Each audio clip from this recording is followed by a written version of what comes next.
In 1692, a small village nestled in the heart of Massachusetts, Salem, became consumed by a darkness that would forever stain its name. This is the haunting tale of the Salem witch trials, a chilling chapter in American history where fear and suspicion reigned supreme. Life in Salem revolved around faith, hard work, and a constant fear of the unknown. The wilderness that bordered the village held unseen dangers, both real and imagined. This fear, coupled with the strict religious beliefs of the Puritan settlers, created a breeding ground for suspicion and mistrust. It was against this backdrop of unease that the seeds of what would become a terrifying ordeal were sown. The Salem witch trials stand as a stark reminder of the dangers of unchecked fear and the fragility of justice when faced with mass hysteria. In the winter of 1692, strange occurrences began to plague the household of Reverend Samuel Parris, Salem's minister. His daughter Abigail and niece Elizabeth, along with several other young girls, started exhibiting bizarre and unsettling behavior. They would have fits, contort their bodies in unnatural positions, and cry out in pain. These fits were unlike anything the villagers had witnessed before. Some whispered of demonic possession, their fears fueled by the unknown nature of the girls' affliction. As word of these strange events spread, fear began to grip the community. The tight-knit fabric of Salem village started to unravel as suspicion and paranoia took root. The question on everyone's lips was, what was the cause of these terrifying afflictions? Desperate for answers, the villagers searched for someone to blame. Their attention soon fell upon Tituba, an enslaved woman of South American Indian descent who lived and worked in the Parris household. Under intense pressure and perhaps fearing for her life, Tituba confessed to practicing witchcraft. She claimed that a tall man with white hair had visited her and forced her to sign his book.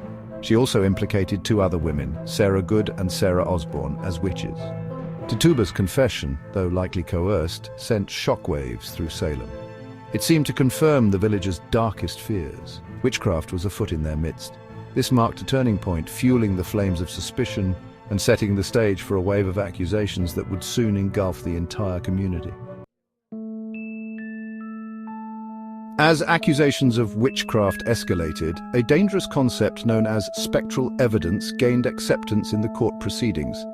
This spectral evidence referred to the ability of the accusers to see the spirits or specters of the accused witches attacking them, even if the accused were nowhere near.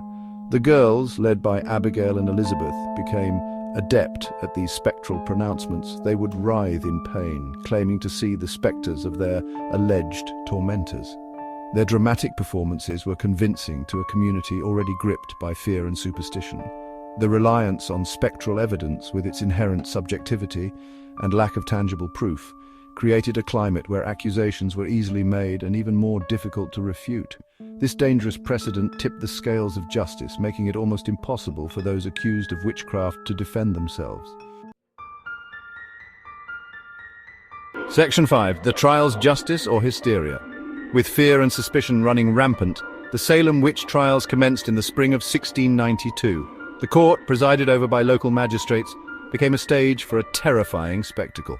One by one, individuals accused of witchcraft were brought before the court. They faced a barrage of accusations from the afflicted girls who would contort in agony, claiming to be tormented by the accused's specters.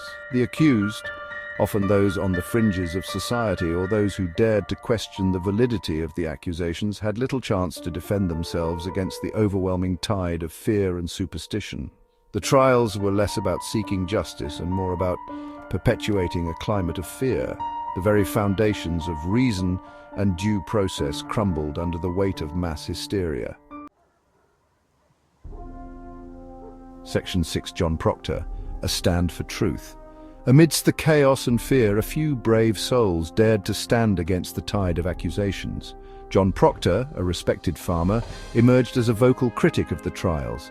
He denounced the use of spectral evidence and questioned the motives of the accusers. Proctor's outspokenness, however, came at a heavy price. His wife, Elizabeth, a woman known for her piety and good character, was accused of witchcraft. Despite knowing that speaking out could lead to his own arrest, John Proctor refused to let his wife be falsely condemned. His courageous stand against the injustice of the trials, even when it meant jeopardizing his own safety, serves as a testament to the enduring power of conscience in the face of overwhelming adversity. Section 7. Doubts arise, the tide begins to turn. As the summer of 1692 wore on, doubts about the validity of the trials began to emerge.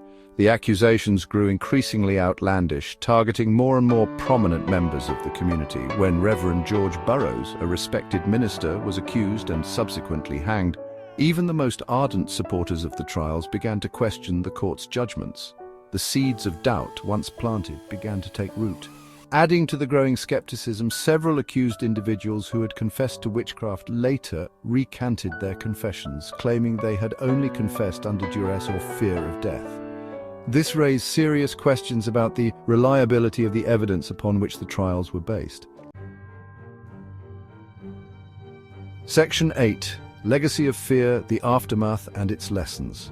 By the fall of 1692, the Salem witch hunt had lost its momentum. The governor of Massachusetts, increasingly troubled by the lack of evidence and the growing skepticism surrounding the trials, ordered a halt to the proceedings. In the aftermath, a wave of remorse and regret washed over Salem. 20 individuals had been executed and countless others had their lives irrevocably shattered by false accusations, imprisonment, and the lingering stigma of witchcraft. The community was left to grapple with the devastating consequences of its collective hysteria.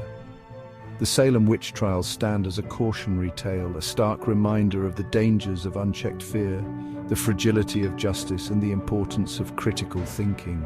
It serves as a potent lesson about the need for skepticism, due process, and the protection of individual rights, even in the face of fear and uncertainty. Section 9. Salem's Echo, a timeless warning. The events in Salem in 1692 are a dark chapter in American history. They serve as a reminder of the ease with which fear can grip a community, leading to irrational behavior and the erosion of basic human rights. While the Salem witch trials may seem like a distant and isolated event, the lessons they offer remain relevant today. The tendency to scapegoat, to succumb to fear-mongering, and to silence dissenting voices are dangers that persist in our own time.